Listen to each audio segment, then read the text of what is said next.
Hello and welcome to the show. And the Arsenal bus just keeps rolling on. Another weekend, still 5 points clear. Yes, everything is still absolutely fine. As always, my name is Rory. Welcome to the Anglo-Italian pod, and I'm joined by my very good friend Adam, hey Rory, it's been an eventful weekend again. More importantly, Wicker Wanderers are out of the playoff mix for another season. So unfortunately, it's not going to happen for me this season or my little boy to watch. But nonetheless, mate, how are you feeling? Yeah, pretty. I was going to say pretty good. Very quickly, I just before Mike, I was saying I'm very glad the game was Friday because it's given me 3 full days to recover from whatever the hell that was, and now I feel a little bit calmer. If it had been like yesterday, I feel like today would have a very different tone. Whereas Friday, I just had a few extra beers on the sofa and then kind of forgot about it, and I was fine. So I'm fine in short. But today on the show, we've got lots to cover, lots and lots to cover. We've got FA Cup semi-finals and Manchester derby in the final of the FA Cup. It doesn't quite feel as big as the Milan Champions League semi-final derby, but we'll talk about how excited or unexcited we are about that, how the teams got there, and how lucky or unlucky Brighton and Manchester United were.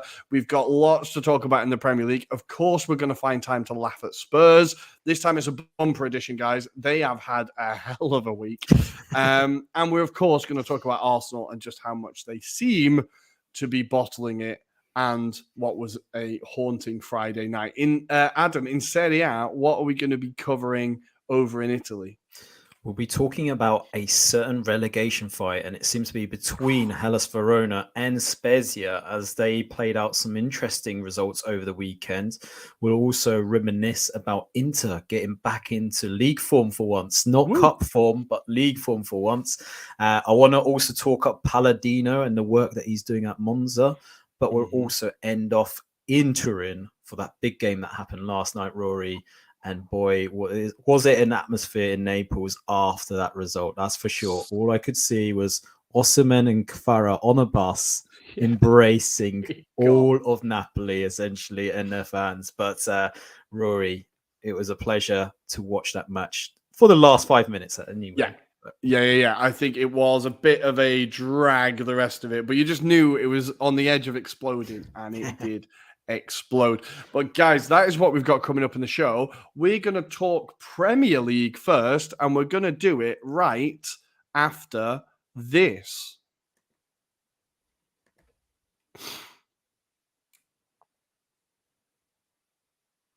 And here we are. It's time for the Premier League / FA Cup. I think, should we start FA Cup or Premier League?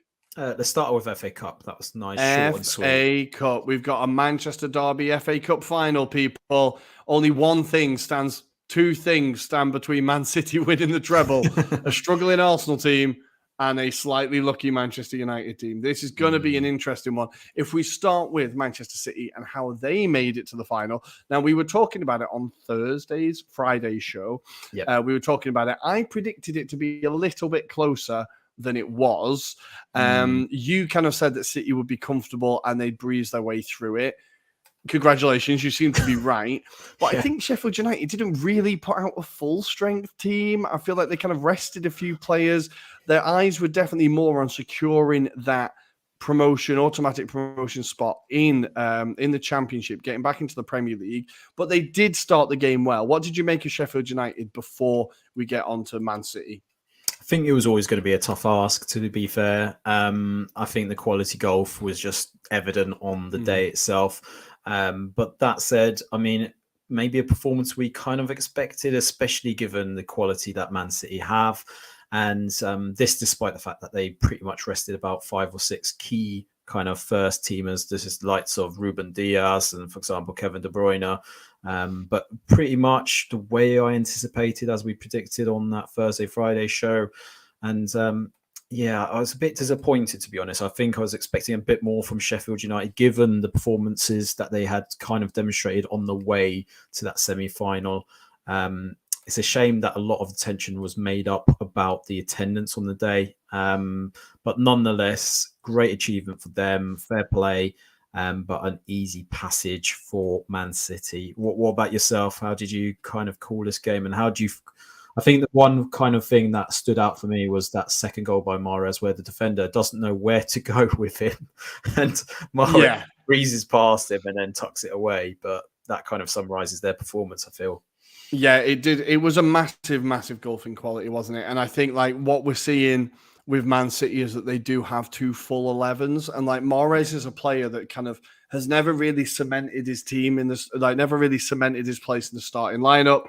As not many players at Man City do. Like there's only De Bruyne and like I don't know De Bruyne who are like ever stays, if you know what I mean.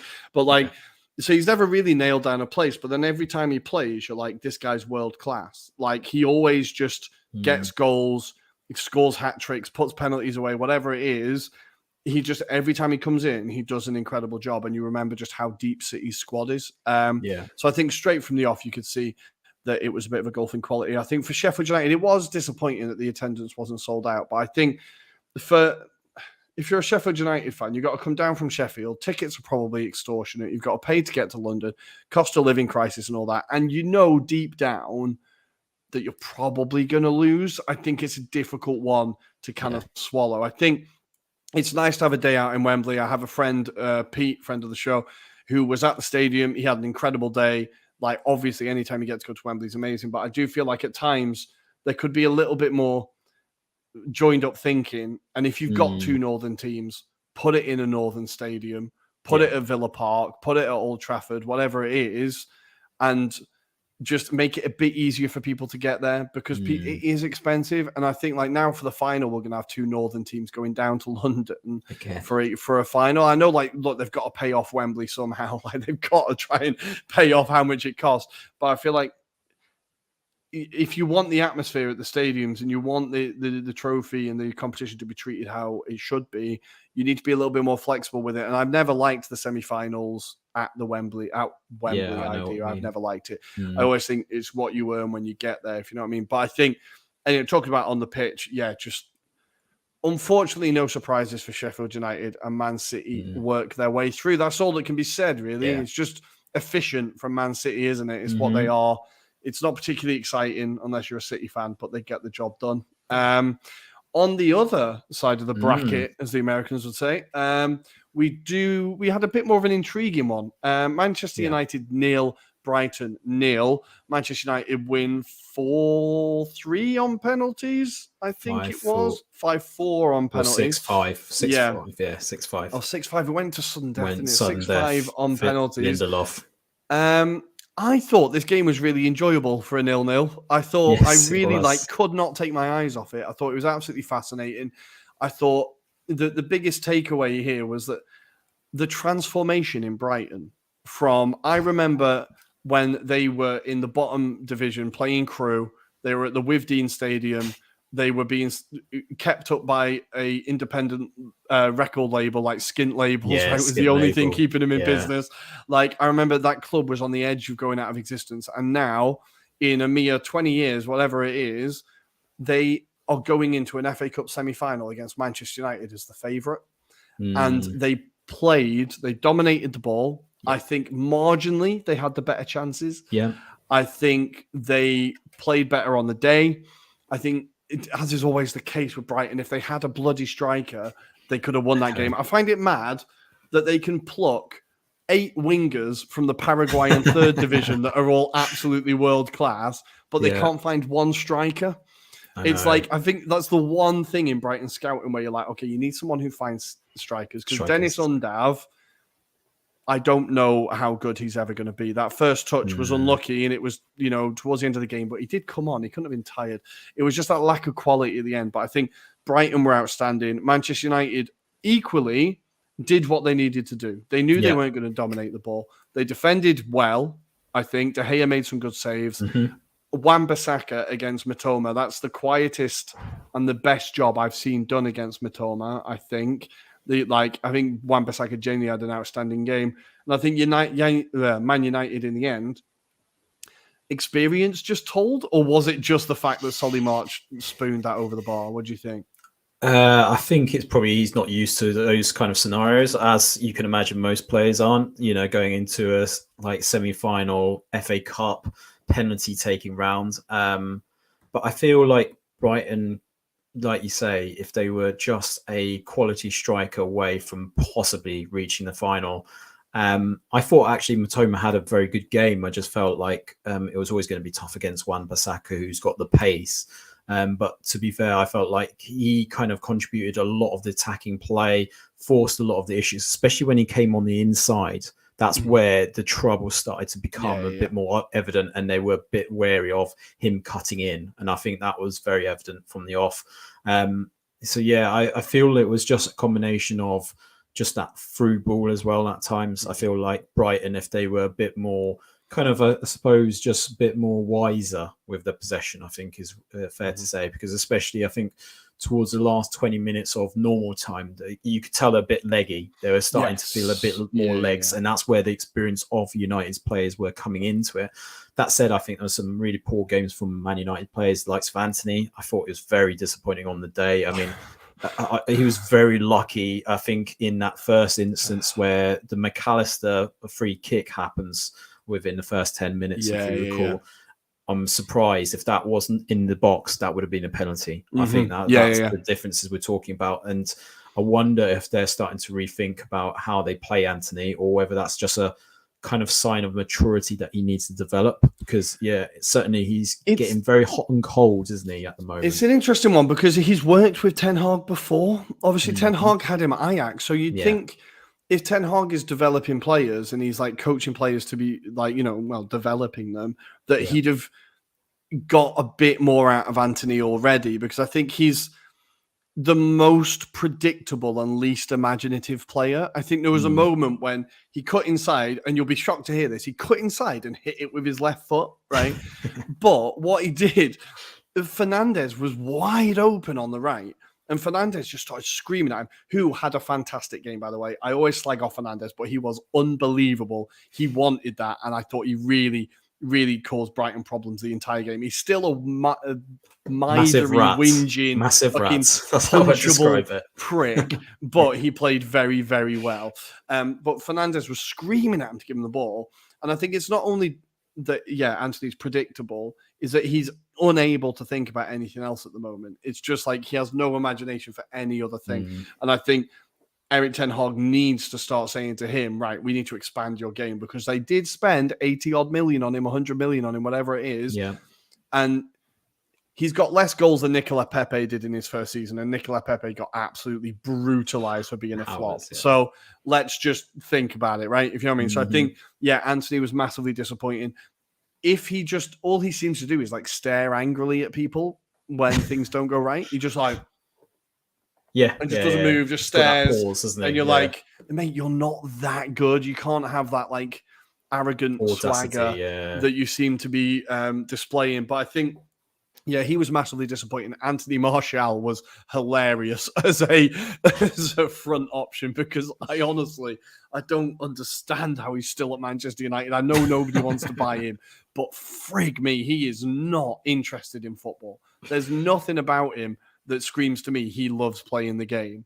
Like, he's just there. He's just there, stood there, looking a bit nonplussed. Like, I thought he was ridiculous. And they arguably could have played Weghorst and they'd have got a bit more from the front line from the beginning. I know he's not really going to score, but he'll at least press and get in the way and do a job. I thought Martial was completely pointless. But United got the job done. Rashford was decent. He had some spells, really took the game by the scruff of the neck. Wan-Bissaka was very good. Fernandes was very good.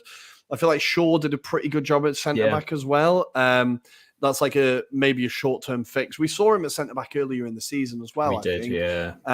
But it seems like a short-term fix for a long-term problem, but it's good to see him doing well there. Promising signs for United. They're into a final, their second final of the season.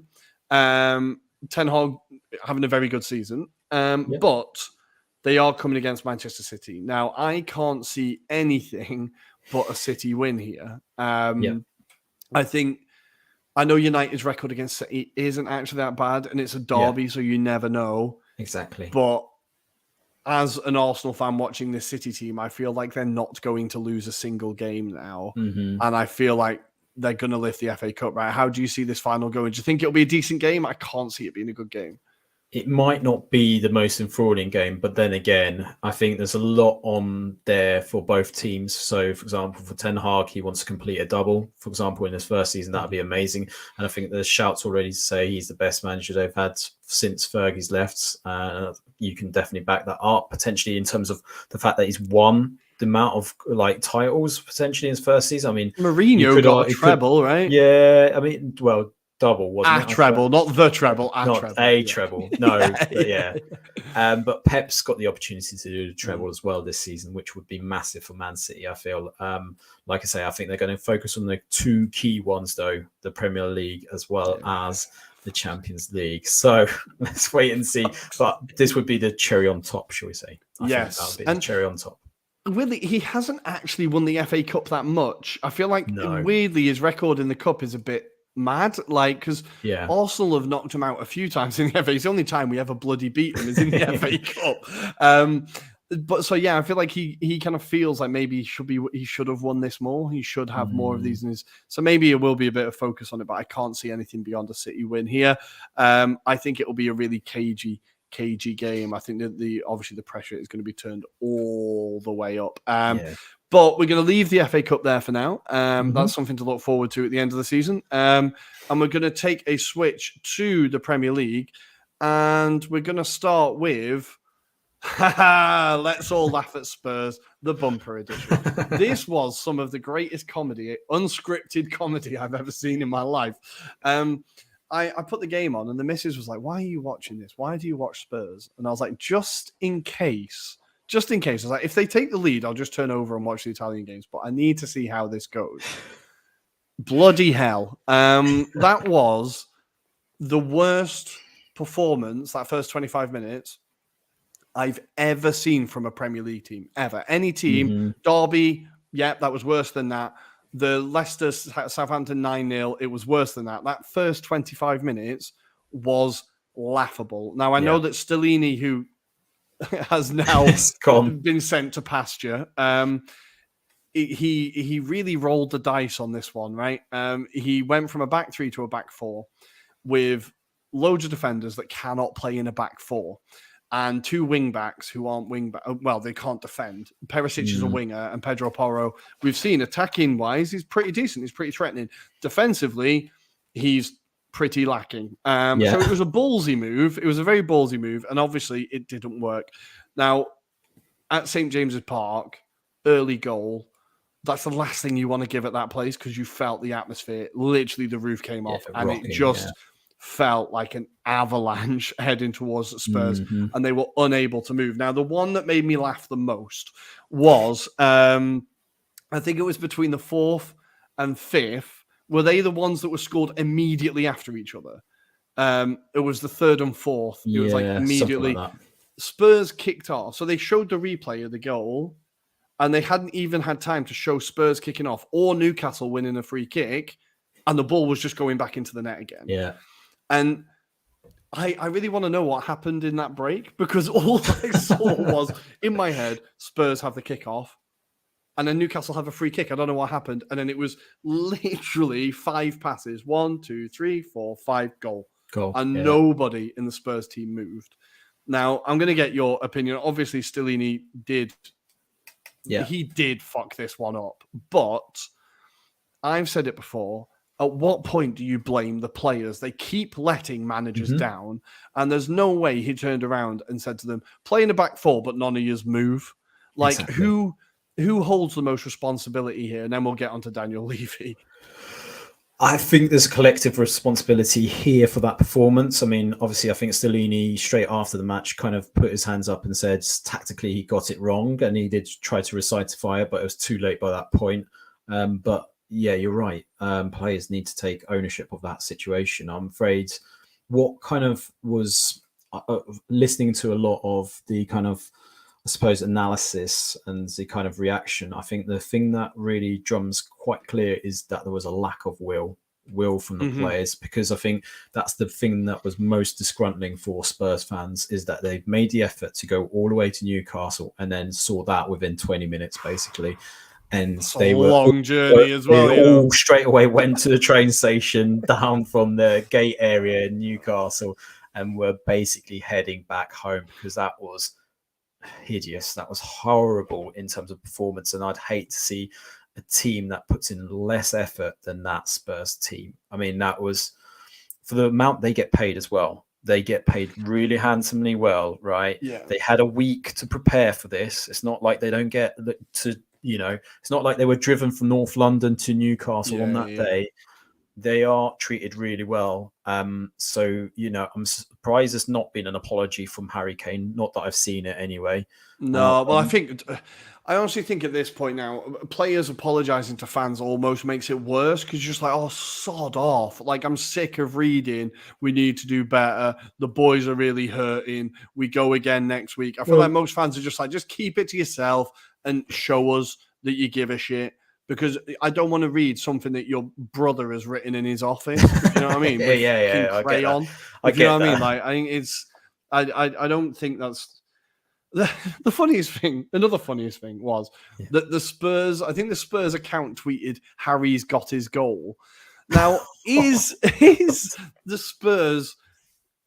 Are Spurs now just there to service Harry Kane? Or is that club only there now to make sure Harry Kane gets the Premier League all-time goal scorer? Because it feels like nothing else matters at club except Harry Kane. And I don't know if that's a healthy place to be. That's not a healthy place to be. I mean, to be honest, it wouldn't be great, but the way I see it is they have to sell Harry Kane in the summer just to get over Harry Kane and just rebuild a whole new squad. Like we talked about this escape room that he can't escape, right? We've been joking about that for the last few weeks. Literally, they just might as well say, here's the keys, just get yourself out of there. Just go. Like we need to, as a whole club reset that needs to happen. And we will move on to Levy, but as a kind of squad piece, they need to move beyond having that one reliant player.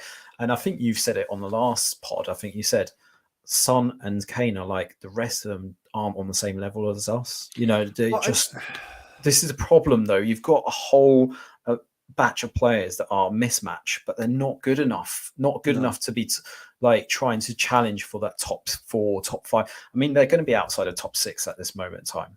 There's no way they make European football this year. No. I'm telling you, it's not. But like, I'm sure Ryan Mason is a lovely bloke and he knows the club, but it's not going to be. There's like, what you've seen from those players is just a complete downing of tools. I feel like the players that come in see it as like an easy payday. Like, oh yeah, I'll sign for Spurs, get a decent wage. We'll be towards the top of the league, but there's never any pressure. We don't have to really do anything. When it gets shit, the guy upstairs will sack the manager. They'll be blamed, and it all carries on. I feel like it's where Arsenal were at the peak of like the worst times with Wenger, when we just signed really bad attitude players who just saw us as a big payday, and we had a load of dross just come through the door that were like, it's easier here. We can just, half arse it in training. No one's going to have a go at us. I just feel like that is what we're seeing on the pitch. There's players like, and Son is an incredible player, but he has zero drive anymore. Like, I think and the spirit on the pitch was like, not one player turned around and said anything. Not one player was like, fucking boys, wake up, like trying to get everyone going. Not one player was trying to take responsibility. It was all just, he'll run, I don't have to. And I just think like the personalities in that changing room now need changing. Like the players like that have been there forever. And I think it's part of the reason why Pochettino has chosen Chelsea over Spurs, it looks like, right? Because why are you going to go back to a changing room where they all fucked you over out of a job? It's the same squad. They all stopped playing for Poch, which is why he got sacked. Why is Poch then going to be going, oh yeah, I'll come back and give it another go? Like, I know Harry Kane's there, but every other player, he'd be looking and going, well, why are you not going to do that to me again? What is the difference now that Eric Dyer's suddenly going to become like prime Maldini or whatever? If you know what I mean? Like, I know he knows those personalities. Of course he doesn't want to go back. They've now fucked over every manager they've had. And like, these aren't bad managers. I don't care what you say about Conte and how old-fashioned he is, or Mourinho and how old-fashioned he is. They are both Mourinho's doing an incredible job at Roma. Like a very, very good job at Roma. And Conte, wherever he lands next, will win a league. He He'll will win something. do very well. Like these are not bad managers. So I think the squad just needs absolutely tearing apart.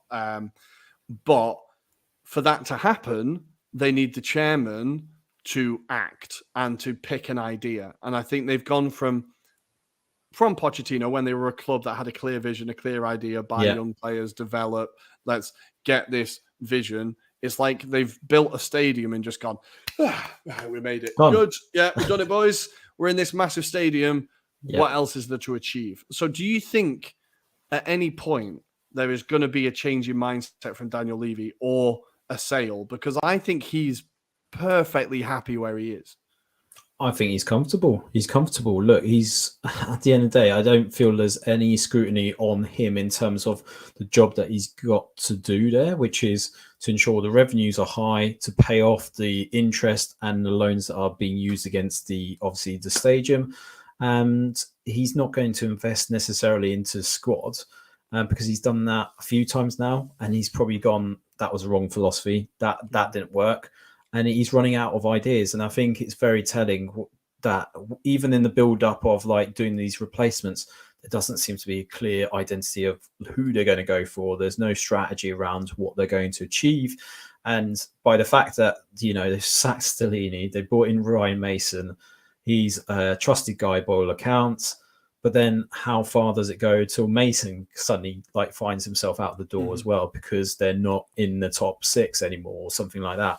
I don't think that will happen, because Ryan Mason obviously being bought in for a reason. I think he's just going to be a one-man club kind of thing, sort of a solution. But that's not the answer to the long-term strategy. You'd rather, if you're going to sack Stellini, bring someone that you're going to kind of say, right, you've got now the summer. You've got the summer to rebuild this squad. Because there's no point kind of trying to do intermediate who can maybe get a performance out of this squad. I don't think there will be a performance out of this squad now going to the end of the season. I think they'll be lucky if they get a couple of points now leading into this end of the season. I think they'll be very lucky if they are still in the top 6 by the end of it. And that's just being kind to them, because they've got Liverpool next. Liverpool, who a few weeks ago Chelsea, didn't think it would right? happen. I believe so, Chelsea. I think they've got Chelsea right after that. Their next fixtures are absolutely horrible. So, it's going to be a rough start for Ryan Mason. But, just very quickly, I think Daniel Levy did have the right idea. Pochettino was working. That project was working. All you needed to do is continue in that vein. If they've down tools for Pochettino, find another young manager who's doing well at developing players and continue that idea. They got to a Champions League final. That project was working. And then he just ditched it at the first opportunity. It is incredibly, incredibly badly run club at the moment. But it's hilarious. So at least there's that. And in what has been a terrible week for Spurs, last thing on them, it looks like Poch is going to Chelsea. And to rub it all salt in the wounds, happy St. Totteringham's Day, people. Despite Arsenal drawing 3-3, it's official that we will finish above Tottenham for the first time since the 2015-16 season. Get in there. Even when we're throwing it away, we still get one over Spurs. So you love to see it. Love to see it. I think that's a good segue onto the Arsenal game. So now, Spurs fans, you can sit and enjoy as my mood rapidly deteriorates as we talk about Friday night. On Friday's show, we did ask the question, are Arsenal bottling it? And I was like, no, we're not bottling it. Well, listeners, now we are bottling it. That is what bottling it looks like. It's textbook 101, bottling the league. Oh my God, that emotional journey that I went on was from the first 30 seconds. Jesus, Aaron Ramsdale he does that pass a million times this season and it's fine. Alcaraz, who's a very good player, by the way, really impressed by him, is just hiding behind Thomas Partey. Manages to nick the ball and chip it over Ramsdale. Do you think Ramsdale could do better with that one? I think the problem is his pass let him on. That was the kind of advantages too far out of his goal, and that kind of ruins it. I think even the amount of time he has to backtrack and go back to his line, I don't think he's going to stop that. So unfortunately, yes, you could argue that he could get more on it, but I think he's just lost it from the momentum of giving the ball away. Yeah. So unfortunately, that's happened. But I think the other thing to kind of say about Southampton's performance was really well organised. They knew what they had to do, and the players like Lavia was another one who played fantastic. Was unreal. Yeah, he was so good. He was good. Incredible. So he's a player that will probably get snapped up if they get relegated. There's arguments, or supposedly Man City have got a clause to say they can buy him at first choice. So I wouldn't be surprised if Pep does decide to go in and snap him up again. But there's a number of players in that squad that you kind of go, ooh, they could do a really good job, like Bazzuno, for example, who frustrated the hell out of the Arsenal crowd. It's a good job he's Irish, because I would have been swearing at him a lot more than if he wasn't Irish. But he was doing all the tricks that you need to do to frustrate the opposition, right? And that was, I feel like I don't know where this Southampton side have been. Like, they could have done with it about 10 games ago, right? They're not a bad team. I looked at it, I was like, this isn't a bad team. Like, they have good performances in them. It's just that it's a young team, so therefore you're pretty inconsistent. Yeah. And, like, you will have hot and cold days. And, like, I thought Alcaraz, honestly, was unbelievable. And I was like, he's going to get picked off so quickly. He caused us all sorts of problems. 2 goals and an assist, I think he got. It was insane. Yeah. No, he got a goal and an assist, right? A goal and an assist.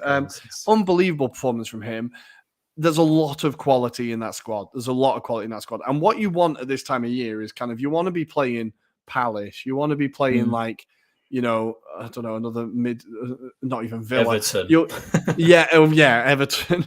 But a team that's fighting for their lives is never going to be an easy game. No. But the problem is Arsenal made it easy for them. So not only did we give away that first goal, then the second goal happens. And it's a goal that, for us to not know how to defend against Theo Walcott feels particularly irritating because every Arsenal fan sat there and went, oh, I know exactly where this goes now. I know exactly what happens here. He peels off the defender and he puts it far corner. Yeah. That's exactly what he did. I don't know how Gabriel did not know how to defend against Walcott there. We've got such a high line, which is what we do, but our organisation was absolutely shocking. And all of a sudden we're 2-0 down. And I think, okay, this could actually get pretty messy. This could actually, it felt like the game was going to get away from us and we'd have a 3-4-0. I thought Southampton were just we're going to melt here. And then there was a huddle on the pitch. So Zinchenko calls all the team together. Erdegaard was a little bit annoyed by that, I think. But Zinchenko calls all the team together.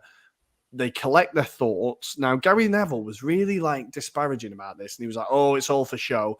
We did score very shortly afterwards. So I think it did work. And it was potentially what Spurs could have done with doing when the game was getting away from them. I feel like it did serve a purpose. We get one back through a beautiful goal. And it's, of course, Saka and Martinelli that are key to the goal. Now, I feel like these are 2 players that have been... The experienced players have let us down over the last few games. Thomas Partey, Zinchenko. It's been the more experienced ones, like Jesus, have been the ones that have been more panicky and not guiding and not giving that level of performance. As always this season, it's the younger players that have stepped up. And Saka and Martinelli, I think, despite how awful we were in the first half, had unbelievable performances. I think Martinelli was just unplayable. Like, no one could get near him, causing problems the whole time. It was a beautiful finish. And that's a big goal. I think that's key. It's a key moment in the game. Then Bednarek goes down with a pretty grim injury. Yeah. That was like having to drag him off the pitch. That was very much a Harry Kane style injury, wasn't it? It was. And I do need to call that out. Martinelli, I said it at the time. I was like, don't start doing that, because I've had a go at players for doing it and I will have a go at Martinelli for doing it. It's a shithouse trick. It's a shithouse trick. You don't need to be doing it. It's like pushing people into hoardings when they're in midair. You just don't know don't do it. How injured somebody's going to get. And I hope Martinelli has learned a lesson there, because we don't want to see that. And I don't want to see Arsenal players doing it at all. But we get that goal. It could have been 2-2 before halftime. I think we start pushing. Beginning the second half, we absolutely dominate the ball, give away a completely needless corner because Partey and Holding get their wires crossed. Yeah. And nobody decides to move as the ball comes into the box. 3-1. And at that point, I put it on Twitter, it felt like an out-of-body experience, honestly. I just didn't know what was happening. What were your thoughts when it was 3-1 Southampton? Did you think that's it? It's done? I genuinely thought that was it. As much as the build-up prior to that move kind of suggested that, Arsenal were probing, they were still trying to get at this Southampton defence. I thought as soon as that third one goes in, that's it, game over. Yeah. Because especially the kind of, I think I felt like, I saw like a slump in the like body behaviour of the players. I think it was shocking that Zinchenko, with all his experience, he checks Kaleta for that corner. Yeah. He sees him being by himself. So you would have thought, being the experienced pro, just shout at someone or track him, basically. And then there's obviously the replays that show Saka doing the same thing as well. Yeah. So they're both kicking themselves at that very moment. As soon as that third goal goes in, you can see it's very demeaning for the whole stadium as well, because the atmosphere up until that point was kind of really encouraging for the Arsenal squad to get back into this. As soon as that goes in, dead silent. It was just a very eerie kind of Emirates Stadium at that point. And one thing I think I have to get across. So I questioned you on our WhatsApp group about Partey's performance. I felt he should have come off a lot earlier. And why wasn't Jorginho playing? Yeah. You said about the legs. I still think with Jorginho's experience, he would have done a lot more than Partey did. Second point, Arteta, I feel he's getting these calls really badly wrong at the moment. His experience is being questioned here, and I feel like he should know better at this point to kind of call off performances. Now, Holding is another one that probably unfairly gets criticised for the performances of late. However, you just spent 25 million on Jakub Kiwior. How is that guy still not getting a chance in this squad?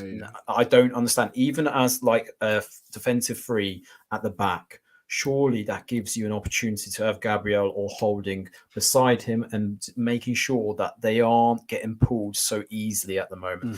I just feel like that was a really good opportunity for Jakub Kiwior to have played in this match. You play it sensibly, you still get the result potentially. It's very frustrating from my point of view. I think it's a very fair criticism. I think Holding we've kind of been forced into a little bit because Tomiyasu's injured as well. And I think Ben White would tuck in and Tomiyasu would play right back, or Tomiyasu would play centre back and Ben White would stay right back. I think he's kind of been forced into that Holding decision. And I think I would like to see a bit more of Kiwior. I love Holding as a person, but I am realizing how limited a player he is over the last couple of games because our passing from the back has just completely disintegrated. He cannot start against Man City. He can't start against Man City. We need to come up with something else. With Thomas Partey, I think it's karmic justice. I think we're getting punished for playing him the entire season. I think karma is punishing us and saying, okay, you can play someone like that, but he is going to hit his worst form at the most important time of the season. And I feel like there's just karma in the air there. And maybe Arteta will learn a lesson about deciding what decisions you're going to make on and off the field. Because I feel there's a bit of karma there. And I've said it the whole way through this season. The second that story came out, I wouldn't have played Partey anyway. But the second we signed Jorginho, Partey never would have been anywhere near the team. I just don't want him anywhere near it. And watching him now completely screw up every performance is extra infuriating because he's dropped 3 clangers in a row. And that second goal was from him losing the ball again, as the penalty against West Ham was from him losing the ball again. And it just feels like, the experienced players are not turning up. But we're 3-1 down. In the 88th minute, we're 3-1 down. And this is why I will never question the character of the players in this squad or how much they want it. There was shocking playing at the beginning. There's been some awful performances, but you cannot tell me that these players do not care about this club and they do not want this with everything that they have, because they fought back 2 goals in a minute. We had 8 minutes to get a winner. We very nearly should have had a winner. I think we should have won that game based on the last 10 minutes. And what that tells me is all of a sudden you're looking and going, okay, there is something there. There is something in that team that they refuse to give up. They refuse to lose, and they refuse to go, oh, you know what? It's not our day. They got the point. They fought back. It was intense. Trossard hit the crossbar. I was stood behind the sofa, like crying. It was just this whole, the energy in the house was a lot. but it shows us something about this team, right? It shows us that they have the fight needed, right? Of course they do. Yeah, yeah. I think it was very evident towards that kind of last 10 minutes.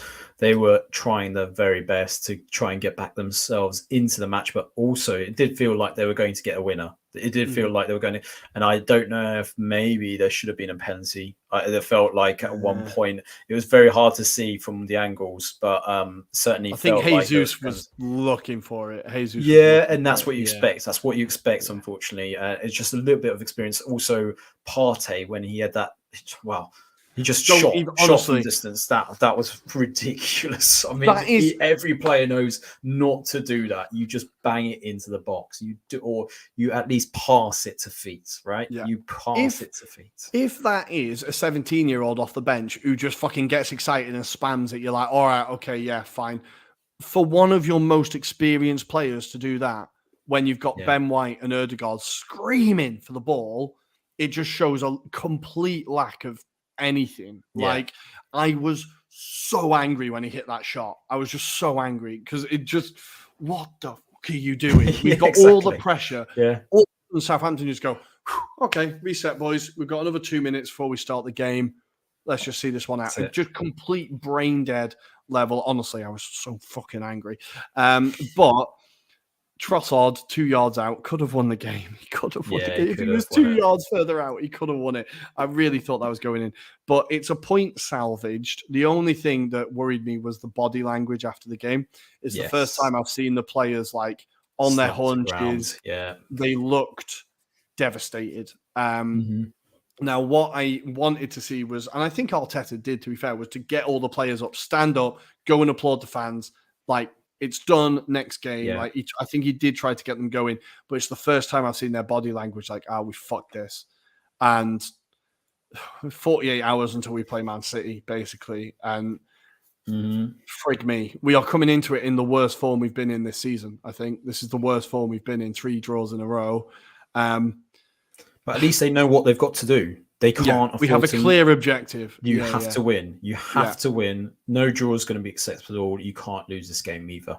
So it's going to be a really tense game, I suspect. And I'll be intrigued by the tactics that Arteta decides to deploy. Does he go to shut up shop in the first half and then maybe kind of try and exploit Man City? Or, how does he outwit Pep and that Man City team? I mean, it's going to be a very tall order to kind of change it, but it is possible.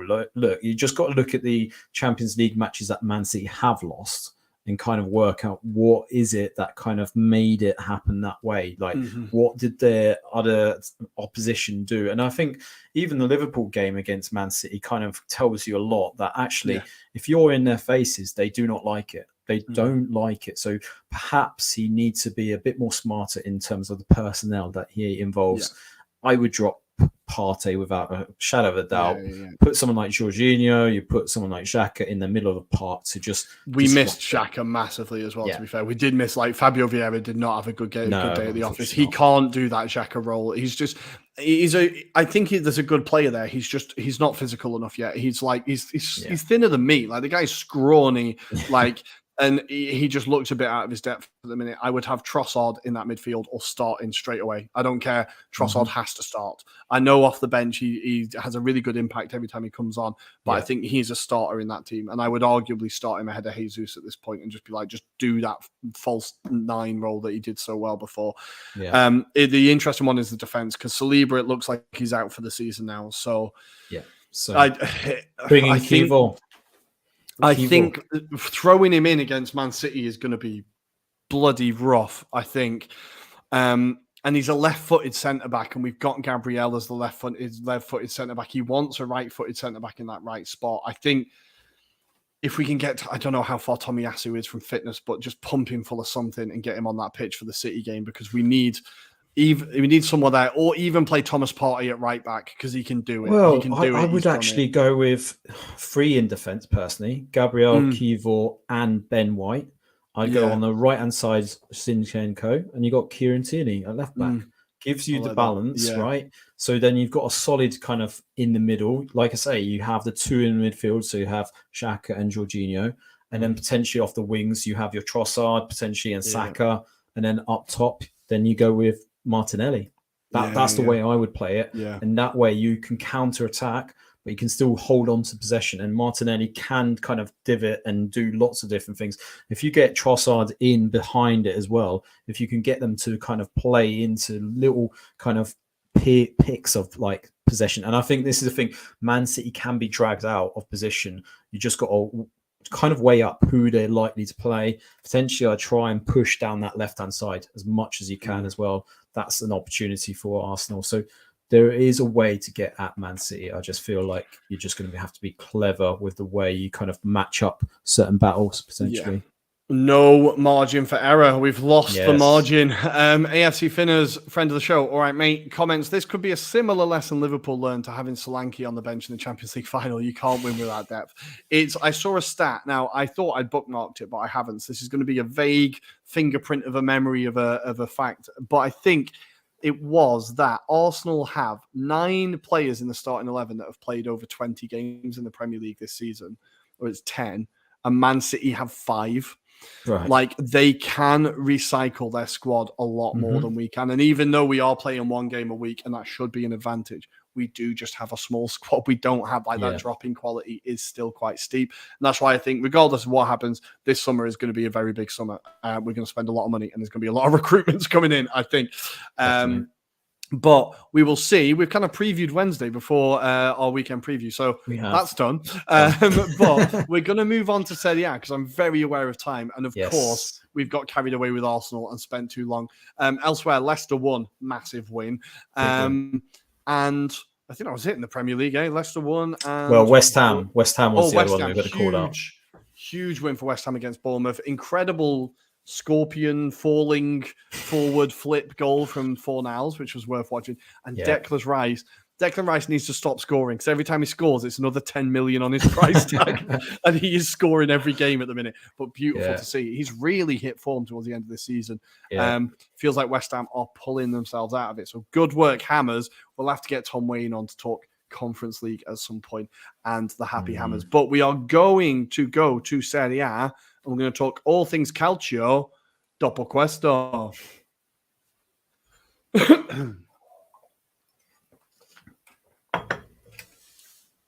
Ciao, benvenuti, come stai? Welcome to the Serie A review.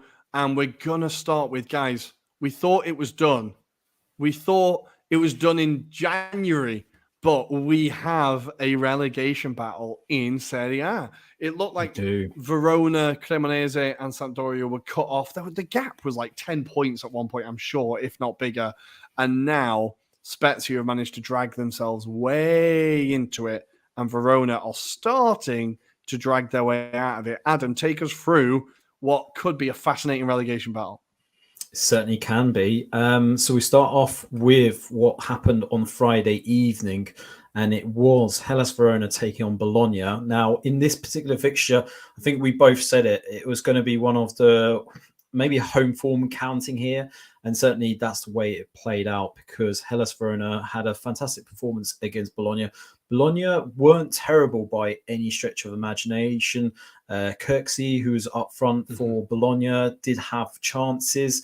And, the combination of Dominguez, I think he's a very underrated player, one to look out for the future, Argentinian. So, he's got a touch of quality to him. Incredible performance by, obviously, Hellas Verona. Kevin Lasagna was unfortunate on a few occasions, getting on the end of things. But in the end, it was a good victory for Hellas Verona. Just trying to find the goal scorers' names here. But Verdi both won from the pen as well. Fantastic effort for the second one for me. And that set the tone. So that obviously puts them into position. Going into Saturday, then you've got Sampdoria taking on Spezia. And Spezia knowing what they have to do. This is a bit of a derby as well for Spezia and Sampdoria. Yeah, Liguria derby. And then this is the thing. It went the way of Sampdoria initially after 20 minutes. And you're thinking the worst for Spezia because Spezia actually didn't do too badly. I think this is the thing with Spezia. They seem to go on these kind of counter-attacking runs and Zolo on the end of it inevitably. It was a routine corner and headed in. for Sampdoria by the right back. I've forgotten his name, but yeah, basically he's never scored for Sampdoria before this game, scores a goal, and then it was all second half, pretty much all Spezia attacking into the half. Wisniewski coming into it as well. But yeah, the man we have to talk about is Daniele Verdi. He leaps like a salmon for the second one, basically heads it into the goal. Could have inevitably won the game for Spezia towards the end. And yeah, I think you could tell by the reaction at the end, Spezia were much more happy about this. Sampdoria heads pretty much condemned. They know it's on the cards. Probably by next weekend it will be confirmed. But Spezia, obviously, it's going to be very tight now going into this kind of latter games now because, yeah, I think on balance of paper, I'm just having a look at the fixtures again, but I feel like Spezia have a more favourable run, it has to be said. But they do have to go end of the season away to Roma. So if there's anything that's like holding on to that result potentially, but I don't know about the run of Hellas because I was just looking at, I'll look through Spezia's fixtures. So they've got Monza at home, then they've got Atalanta away, Cremonese away, so that's another big relegation battle. Then they've got Milan at home, Lecce away, which is massive because Lecce are only currently 1 point ahead of them. They're getting dragged into it as well. Then they've got Torino at home, and then as you said, Torino is the last game at home, right? No, it's the last Roma. Game of the season. Roma away. Roma to be. Roma at home to finish the season. But I would say like Atalanta away, Monza at home is a difficult one as well. But that Lecce game is going to be absolutely huge because Lecce are getting dragged into it as well. Whereas Verona, just looking, they've got Cremonese away next, Inter at home, Lecce, Torino at home, Atalanta, Empoli, and then Milan away. They're kind of playing similar teams, but I think Verona have got a few games there where they might be struggling as well. And then just to finish off the set, Lecce, bloody hell, Udinese at home, Juve away, Verona at home, Lazio away, Spezia at home, Monza away, then Bologna at home. So Lecce have got some really hard fixtures as well. Who do you see getting to? I think Lecce are sleepwalking into it. I feel like we thought they were comfortable, safe, didn't we? But they really are sleepwalking into it. They looked, I know it was a rough game. It was a tough game at the weekend, like Milan. It's a tough game, but they really do look like they're sleepwalking into it, right? They do. Unfortunately, the run that they've been on has been terrible because when was the last time that they won a game? It was back in February against Atalanta away as well, of all places. Atalanta's home form is so weird. It's so weird. It's so random. I normally would go, Lecce need to make sure that the home form really is on tie. The big game, it looks to me anyway, looking at the fixtures, 7th of May, when they're at home to Hellas Verona. It feels like if they're going to pull themselves out of it, they have to win that game, particularly given that Hellas Verona, I think the previous week, will be at home to Inter. So that says a lot in terms of if they get a result, even if it's just a draw, then they go into that game really confident about potentially just needing a point away to Lecce, which, you know, that probably wouldn't be good enough for Lecce, who then go away to Lazio. Then they're at home to Spezia. It's getting tight. It's getting incredibly tight. I always feel like Spezia are safe as well, but it just feels like they're another side that felt really comfortable to a point, and now it just feels like they're getting dragged into it. And just to compel it, Salernitana, the team that we expected to be in a relegation zone, they've gone 2 months unbeaten, Rory, and they were beating Sassuolo. And I put in the notes, was Concili like fishing before this match, because the goals they conceded were pretty much like the softest goals you could ever imagine. Like one of the efforts, I think, from Dier, it kind of just comes off him and goes into the net. It was so poor. Terrible. It's completely gone under the radar, that Salernitana run, and like Solskjaer has done an incredible job since he's come in. It has been outstanding. But I also want to say Zaffaroni at Verona has done very well as well. Like, he's been in charge for 16 games. won 5, drawn 6, lost 5, down in a relegation battle. That is pretty good. Like starting to get some form together, winning as many as you're losing when you're down there.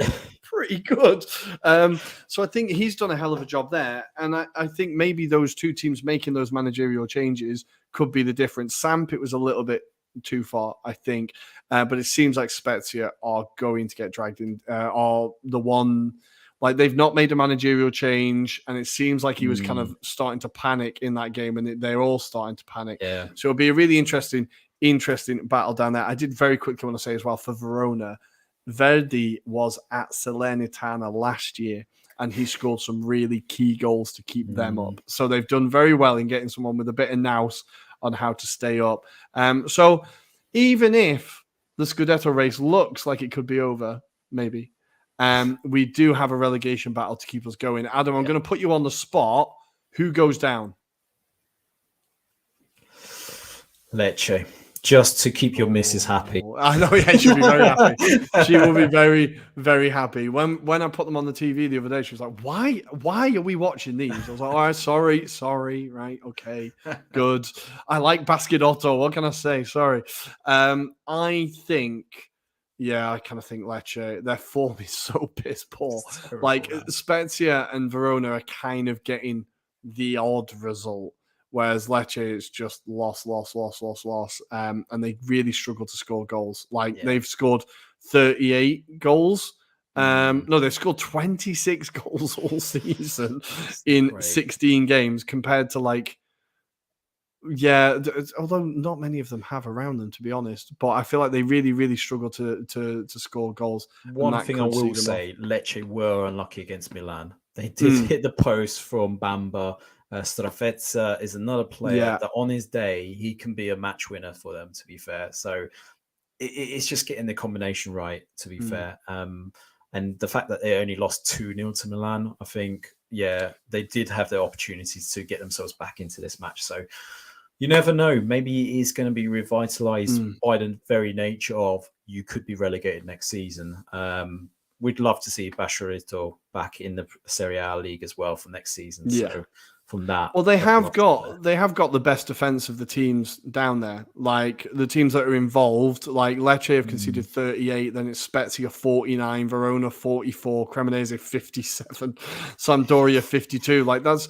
Like 38 is up there with like Fiorentina, Torino, who've conceded 36. If you know what I mean, like that is a kind of that's a Serie A defense. Milan have conceded 37. If you know what I mean, like so it's a Serie A defense. It's the other end of the pitch where they struggle. So I think it will be interesting to see. But we're going to leave the relegation battle there for now, and we're going to scream up to the top as the Scudetto is getting closer. Vicino a Napoli is getting closer and closer. The celebrations have officially started. If you're on Instagram and if you follow Osimhen, Anguissa, Lobotka, if you don't follow any of them yet, follow them now because it's about to get wild. Last night, my favorite video of all the videos is all of the mopeds just following the bus. It is the most Neapolitan picture ever. There are mopeds with like 4 people on them. Not a single one of them wearing helmets. They're all just smoking and on their phone while they're on the moped. It is the most Neapolitan thing you've ever seen. And all the Napoli players are just like, non ci credo. Like, I do not believe what is happening. I do not believe it. Beautiful to see that, followed by the video of Osimhen on the bus dancing with Anguissa and I'm not sure who the third player was. Kvara, of course. It's kicking off. And what a way to potentially pretty much almost certainly secure the Scudetto as a way to Juve. Only the 4th time in Napoli's history that they've done the league double over Juve. Like, it is huge how big that win is. And well, Juve fans cry conspiracy. Adam, now let's go through the decisions. There's been a lot of the referee was a Napoli fan, even from Adrien Rabiot's brother put on Instagram because his family seemed delightful. His brother put on Instagram that the referee was a Napoli fan. Do you think Juve had any reason to complain about this ref? Not really. No. I mean, I could maybe sympathise maybe with the Di Maria goal that it's quite soft because I feel that could be deemed as a 50-50, right?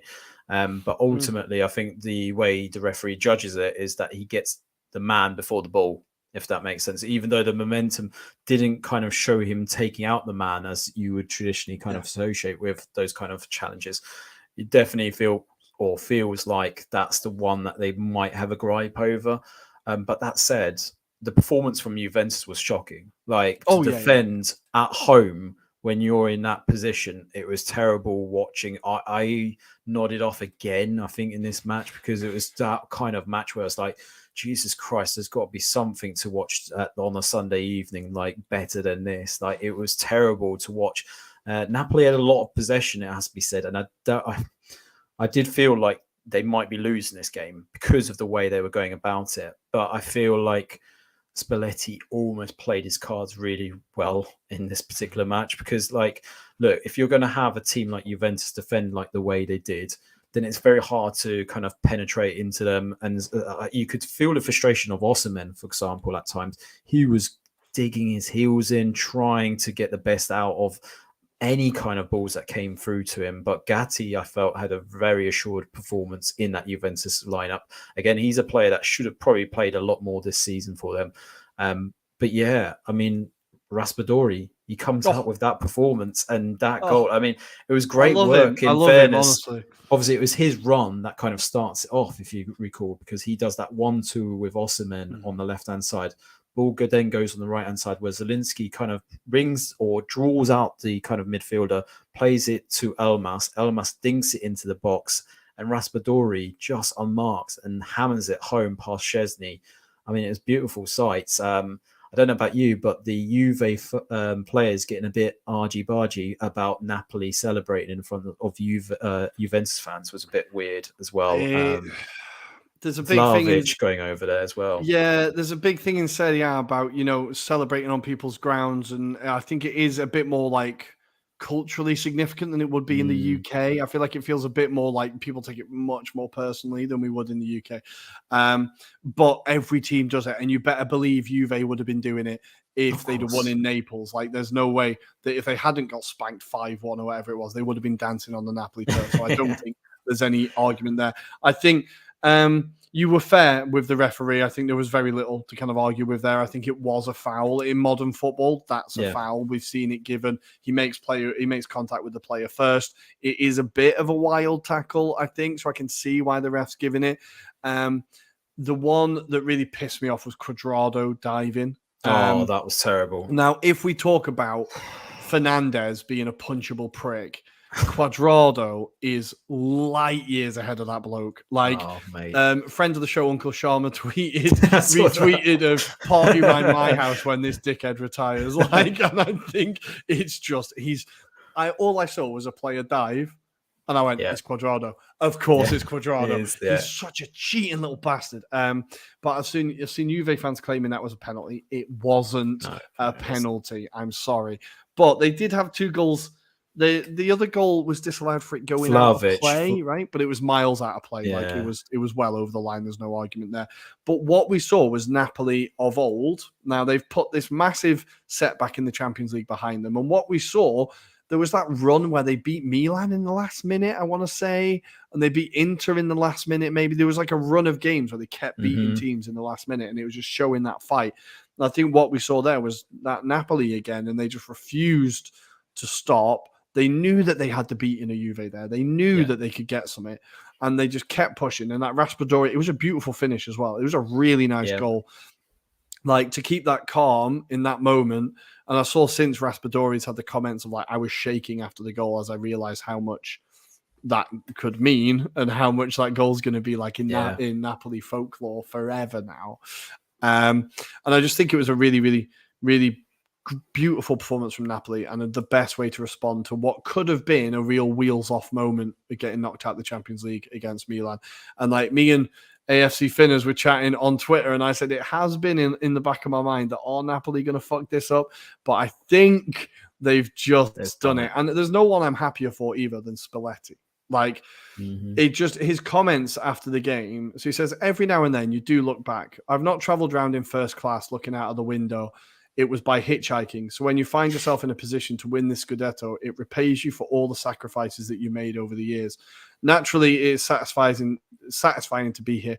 I've often been mocked for wearing football boots on the touchline, but I remember when I desperately wanted those boots and could not afford to get them. I remember that well. It has been a tougher road perhaps than others who start from different levels. They earned respect and admiration for their playing careers in order to deserve the opportunity to lead a top team from the start. And this is a manager who, his Serie A record is, he has been a great manager, and he's managed great clubs. He's managed Roma, he managed Inter. He's always been the nearly man. He's always when he was in charge of Roma, it was that Inter team with Mourinho and Mancini that just constantly pipped them to the title. And then when he was at Inter, he constantly came second to Juve, and he's just never quite been there.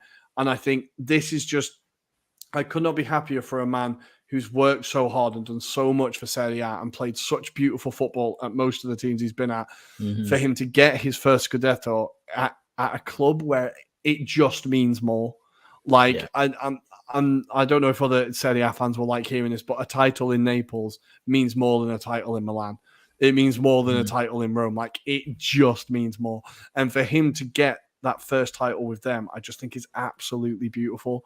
And like, he'll finally be considered like an elite coach. And this is a guy that when he was at Inter, I didn't enjoy watching his Inter team. I thought they played terrible football, and it was just endless crosses to Icardi, and it was just boring.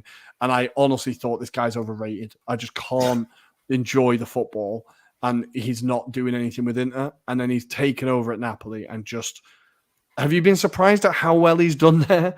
Yeah, definitely. I wouldn't have said that Napoli would finish as highly as they have this season, but they've stumbled across certain players as well. Don't forget, Kvara, no one knew about his potential really, because although he had shown glimmers, we didn't really know how he would adapt. People, exactly. That was the big thing. And Grisa was another one, obviously coming in from Fulham. We didn't anticipate the season he's had. And then you think about the established players like Mario Rui, for example.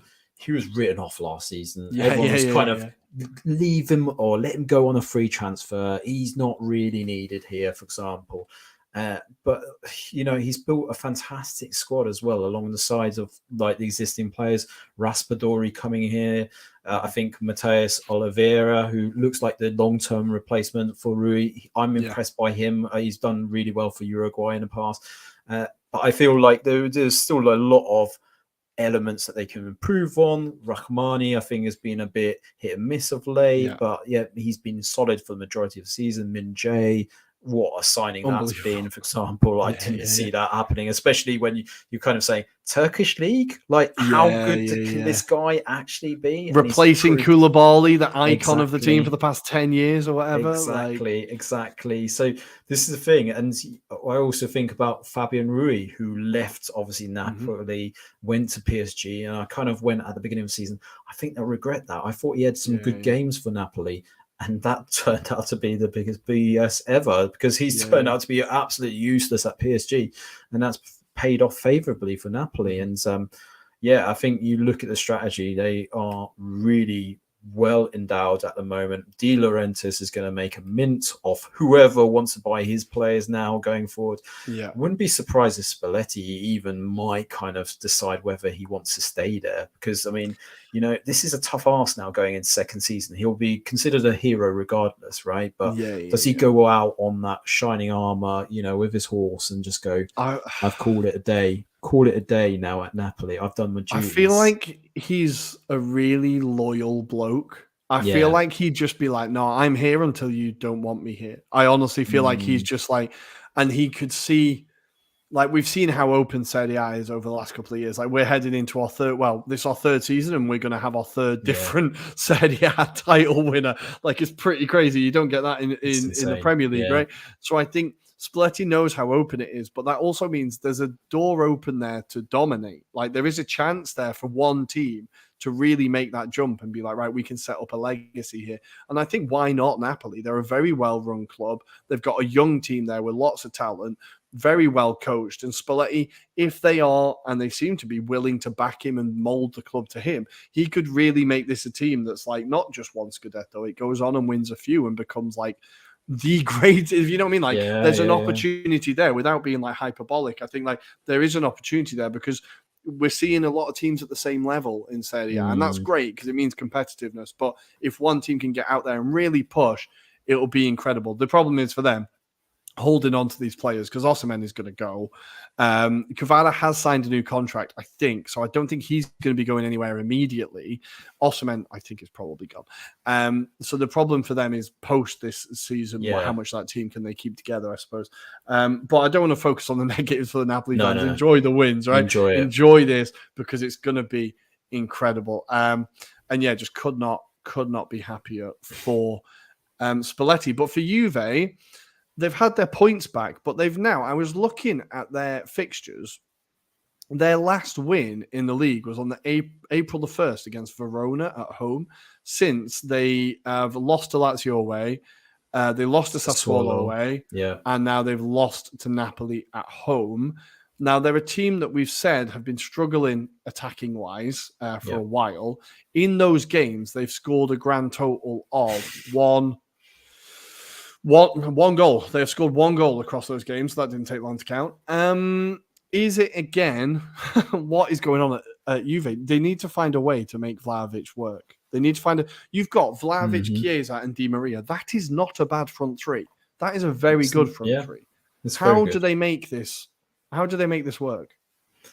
They need to work on the way that they do the build-up to their players. I feel like Vlahovic probably could do with maybe not necessarily having so much in the way of supporting runners beside him. He could do better when he's by himself. He just needs a service. That's ultimately the issue, right?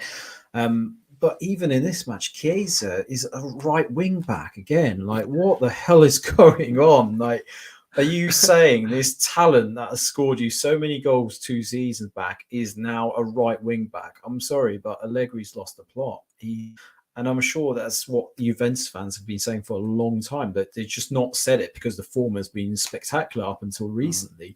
But there is those issues that Allegri cannot get the best out of this squad. He cannot, I suppose, inspire them to do anything but defend at this moment in time. That seems to be the only way that they work. So it almost feels like if you play into the hands, that's the only way that they can work, really.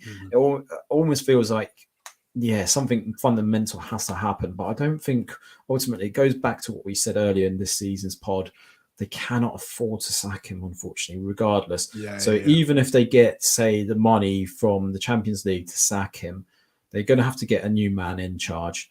Then they're going to have to back that man. And then it's a question about these players that they've got on the books at the moment. So Rabiot looks like he's a cert to go now by the sounds of it. So then that's a little bit of money off there. I suspect Paredes will probably go. Di Maria is probably not going to hang around, I suspect.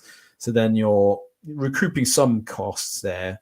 But Vlahovic is the big one, right? So they spent a lot of money. There's probably a lot to be paid off for this season as well, because this will be technically his second season at Juventus. I just feel like you almost want to go back to having someone that can bring up the kids, someone that can work with the kids that they've got, and just add or sprinkle a few experienced heads in every department and then see how it goes. But literally, I couldn't tell you who's the right man to bring in. They don't like the prospect of De Zerbi, I suspect. But I don't think De Zerbi goes into that job wanting to be there. So. And this is a problem. But then you think, so realistically, Juric wouldn't drop like Torino to go to the other side. I can't see that happening. Palladino, who's been doing a very good job at Monza, but he's probably too soon for this. Juve see themselves as a big name coach club. And there's one that's just been sacked by Tottenham. I think, honestly, Antonio Conte walks back into that job because he wants that job again. He definitely wants that job again. And I think if they can hash out we'll pay you this much and give you this much money. Now, we know Juventus are skint, but I think Conte for Juventus might be a little bit more flexible than he would be for other clubs. I think come the end of this season, Allegri is invited to leave and Conte comes in. If not Conte, I think they need to eat some humble pie and get Igor Tudor from Juve because they should from Marseille because they just never should have sacked him. They just never should have sacked him. But I think Juve see themselves as an established coach club. I don't think they go for up and coming managers. They come for someone who's like Juventus, right? They come for someone who's ready to win now. So I think Conte is the obvious one for me. But if they have to stick with Allegri, then there's going to be more the same next season because the fact he hasn't, as you said, in 2 seasons, I forgot it was Vlahovic's second season, really. The fact that he hasn't figured out how to use him yet is criminal because I've said it before and I'll say it again. It was Haaland, it was Mbappe, Haaland, and Vlahovic as the most exciting strikers in Europe. And he's just completely shot. And that whole team should be built around him and Chiesa. They are the two bright sparks in that team, youth, energy, etc., that can get you a bit of attacking verve. Exactly. And I think there's just zero creativity there. And players like Cuadrado, etc., just need to be moved on. Very, very lastly on this game as well, Gatti was incredibly lucky to stay on the pitch. He punched, was it Kvara in the side of the head? VAR caught it. Or cameras caught it, but it wasn't looked at. He like just punched him in the side of the head, and he wasn't sent off. I'm not sure why that wasn't given. I'm not sure what went on there, but Juve fans conveniently haven't been bringing that one up today. They haven't seen that. Yeah, because that was a definite red. But we're going to leave Napoli and Juve there. We're going to keep covering the partying in Napoli because it just looks like such a fun place to be. I really want to be there in early June. My dad's booked an apartment down there, and I think I'm going to try and sneak off and go down for the weekend. If I do, I'll be uploading videos and all sorts to the social media. Don't worry. But next in Serie A, we're going to go for. Should we cover the Milan clubs? We've kind of covered Milan already, but let's look at Inter as Lula is back. Lukaku gets 2 goals and sets up Lautaro for the 3rd. They scored from open play and everything. Can you imagine? I know. Lukaku, 2 goals from open play. It was actually a bit of attacking verve here from Inter. They had a massively rotated team. Bastoni didn't play, obviously rested a lot, like Gagliardini started, Bellanova started. So there was a bit of a B team. Empoli, a tough place to go to, but Inter getting that Lukaku Lautaro partnership. Are they going to buy him in the end? I feel like Lukaku's doing a Rabiot and playing for that transfer. He's going to want to go to Inter. You can guarantee he wants to stay in Inter. I think the problem will be the finances, and Lukaku's got to drop his wage demands ultimately if he wants to stay there. But I can't see it happening personally. But on Rom, he was incredible. That was the performance of a Romelu Lukaku that threatened a few seasons back under Conte.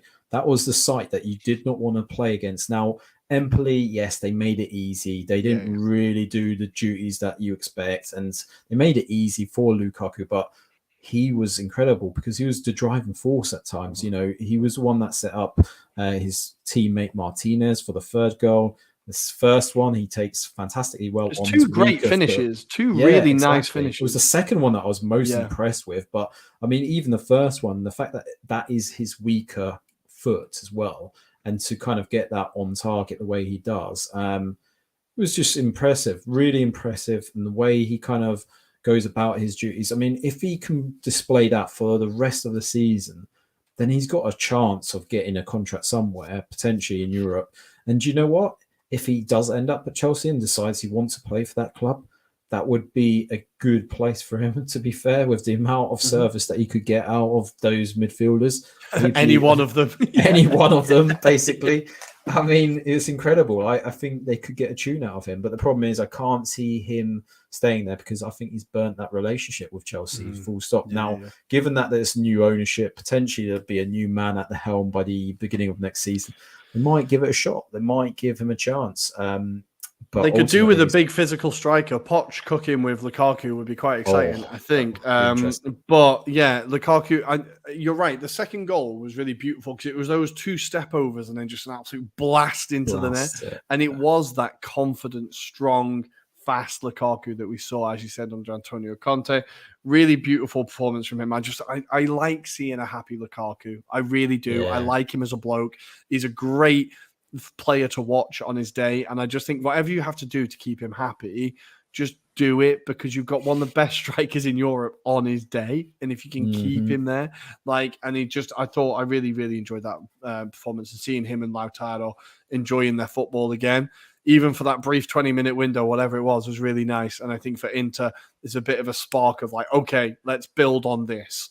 Exactly. Let's build on this. Let's keep that going. They've got the Coppa Italia this week against Juve. It's going to be a spicy one, 1-1. Lukaku's got that bit between his teeth, and he's going to want to score against Juve. I think this is a partnership that Inter really need to build on. But elsewhere, I was really impressed with Bellanova. I think he did really well at wing back. A player who hasn't got many opportunities this season, but was brought in from Cagliari, I want to say, or Genoa. Yes. I can never remember which one. Cagliari, right? Cagliari. Brought in Cagliari, really exciting young player. Good to see him get a stretch of the legs, and I thought he did really well. Brozovic was back to his best. And the back three for Inter again, it's a bit of a chop and change, but Acerbi, De Vrij, and D'Ambrosio, they didn't have much to do, but I think what they did well, and it was just a nice, solid performance. So, lots of pluses there from Inter, as they ran out 3-0 winners. Empoli is not an easy place to go, so a very, very big win for them. Elsewhere in Italy, in Serie A, should we talk Torino beating Lazio? Yeah. Bulls on parade. Unbelievable performance. Nobody saw this coming. We said, I said that Lazio, they keep clean sheets for days. Torino aren't particularly exciting. So, of course, Torino win. What did you make of this win? And a classic lapse in concentration from Lazio. Are they back to their old tricks? No, I think they were just unlucky on the day. They'd gone obviously 8 matches unbeaten prior to this game. And maybe you could argue Provedel should keep the shot out, because it's a shot from distance from Ilicic, who ironically comes from Hellas Verona after that season that he's had so far, and shoots that beauty. But to be fair, like, Torino had other opportunities in this match, just unlucky at times. And that's typical Juric. He kind of gets these kind of performances. On Lazio, I feel like they were just lacking that kind of cutting edge. Zaccagni came a bit unlucky at times. So did Immobile, who was a surprise to see actually come on, to be fair, given that he had that car accident the previous weekend as well. Straight back at it. But it just feels like that's the inconsistent Lazio that we've known for the past 3 seasons, where they kind of dominate play, but they don't really do too much, and then they concede stupid goals, and that's it, basically. And it's interesting because they go into, obviously, Wednesday night against Inter now. If they lose that confirms the title goes to Napoli. So I don't think they're chasing this title, let's put it that way. They're just chasing second spot. And I think they're going to be comfortable. But it wouldn't surprise me if Sarri decides just to lose it, just to see his predecessors winning a title. Give a cheeky little, a leaving gift. Why not? I like it. But we have 7 minutes, Adam. Do you reckon we can do it? We have a full program this weekend. Now, Coppa Italia. Start with the Coppa Italia. There's only 2 games there. Wednesday night, I'm not going to be watching this one, I'll be honest. Wednesday night, we have Inter taking on Juve. I might have to double screen it, although my eyes will not be moving from the other screen. We have Inter taking on Juventus. 1-1 as it stands. As we said, Juve struggling. Inter maybe kicking into life. How do you see this one going, apart from, how many red cards are there going to be? I'm going to say at least 2. I think... there'll be at least 1. But all I would say is it's good to see Lukaku isn't going to be suspended for this match. He's going to be playing, which good is... Good work, FIGC, for God's sake. Eventually after 3 attempts, right? He got there in the end. Stupidly. But this could be an interesting matchup. But I'm expecting Inzaghi to inspire this team to go to another final. I really do feel like it's on the cards for them to do it. And I hope, for the sake of it, Cuadrado gets sent off after diving. There you go. I've said it. That will make Uncle Sharma very happy. Get him off the pitch. I think Inter could win this 2-0, though. 2-0 I'm going for. I like it. I can see Inter getting through there as well. In the other semi-final, we do have, it's kind of almost done, really. Fiorentina 2, Cremonese 0. It's going to be taking place in Florence on Thursday night at 9 o'clock. I might give that one we're going to be recording probably. I might give that one a bit of a watch. But that one is pretty much done, I think. So all eyes should be on into Juve. Now, in the Premier League, we have a full program. So tomorrow night or tonight, as you are listening, if you're listening, we have Wolves taking on Crystal Palace. Oof, that's a big one. Aston Villa taking on Fulham, and Leeds United taking on Leicester. Oof. Now that's the big game of the night. What do you think? Leeds United absolutely struggling now. The new manager bounce has definitely ended. Leicester, bit of a new manager bounce. How do you see this one going? I think if Leicester can build on that win against Wolves, then I suspect Leicester will go out and win this match as well. I think they've got it in them right now. They've got the better quality out of the two, I feel. Like if you balance the teams out, Leeds are really poor at the moment. The momentum's just not right. They don't seem to be clicking at the moment. Whatever Gracia has kind of instilled into this team, it doesn't feel like they are doing the things that they used to do, which was, attack teams. Although they weren't defensively the best, they would attack teams. They've just completely missed that in the last few games. They conceded a hell of a lot of goals. Even I know against Fulham, it was only 2-1, but still, we're talking 15 goals it must be in those 3 they've games. Conceded 62 goals this season. The only team that's conceded more is Bournemouth on 63. Like, if you look at everyone else, included a 9-0 against Liverpool. Exactly. So let's say it's 52 really, or no, 50. Oh God, my maths is terrible. 54. You're looking at Leicester 56, Everton 46. If you know what I mean, like Jesus Christ, Leeds. Yeah, I can see Leicester getting a bit of momentum there, and Leeds getting dragged even more into trouble on Wednesday night. Now we've talked Arsenal City, we're not going to talk it again, but we've got Nottingham Forest taking on Brighton. That's a tricky one for Forest. I think Brighton should be able to put the FA Cup behind them for that one. Chelsea against Brentford, which is an intriguing one. And West Ham, Liverpool. Now, I always like this as a fixture, West Ham, Liverpool. West Ham, huge run of form now at the minute, really seem to be kicking on. That salvage draw against Arsenal seems to have rescued their season a little bit. You're welcome. They're flying in the Conference League, obviously battered Bournemouth. Can you see them getting a result against Liverpool at home? I can kind of see it. I can see it happening. I could see it being a draw, though. Equally, I suspect it might go the way of a draw because Liverpool will be wanting these points. They've got a fairly fit squad. I think Diego Jota is coming back to form at the right time at the moment. He scored, obviously, against Forest. Seems to be pulling a lot of the kind of play in terms of how the build-up was going about their game as well. So, yeah, you always have to be wary about this Liverpool squad. But yeah, West Ham could put a bit of fight in this game. So draw for me. I think a draw seems fair, but I'm still going to back a West Ham win. I'm going to say West Ham nick it. Then we have Man City, Arsenal. Christ alive! Yeah. Honestly, my heart is already kind of jitters. Yeah. It's just horrible. Nice. Then Thursday night, that's all I'm going to say on it. Thursday night, we have Southampton versus Bournemouth. Bournemouth's fixtures at the minute, they're all absolutely huge. They're only playing teams around them. Have Arsenal done another team a favour? And will they have given Southampton a bit of belief to get a result here? It does feel like that. And don't get me wrong, I've not felt like this Ruben Selles squad have been terrible. Under his guidance, they've been doing really well. But maybe it's just a bit too short. I don't know. But yeah, certainly a lot more confidence going into it. If Forest lose, then that gives them a hell of a hope. I feel if they get a result, even if it's a draw out of this, I think that's enough to give them a bit more confidence going into the remaining games. But yeah, they probably will want to win this just to keep themselves up. I do have to say, Selles seems like a really bold coach. I like his ideas. The fact that he took Alcaraz off at halftime and was like, no, I know what I'm doing. Just not many interim managers do that. I was really impressed and it worked. I think he could be quite an exciting manager. Yeah. Then we have Everton against Newcastle. Newcastle will win that. And then Spurs against Man United. Now, Spurs' fixtures are absolutely horrible at the minute. Do you think United are going to get a win there? I think United will win, to be honest. Easy 3 points. I'm afraid to say Ryan Mason doesn't stand a chance, I'm afraid.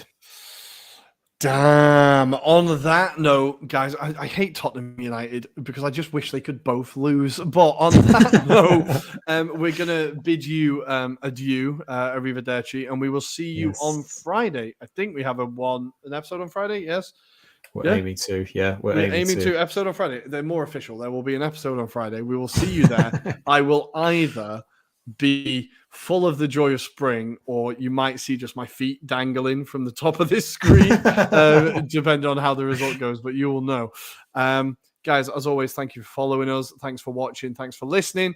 It's been the Anglo-Italian Pod. Follow us on Twitter at Italian Anglo Pod, on Instagram at Anglo-Italian Pod. Hit the like and subscribe button down here right now and tell your friends. And on your app now, just scroll down or find it. Give us a 5-star rating. 5-star, why not? Yeah. And leave a little comment. What did you enjoy? What did you not like? You can leave questions on Spotify as well, I think. Get involved, guys. Get involved. Tell a friend, and we will see you on Friday. Anything to say, Adam, before we go? No, delightful as ever, and we'll see you guys on Friday. Ciao. Ciao, ciao.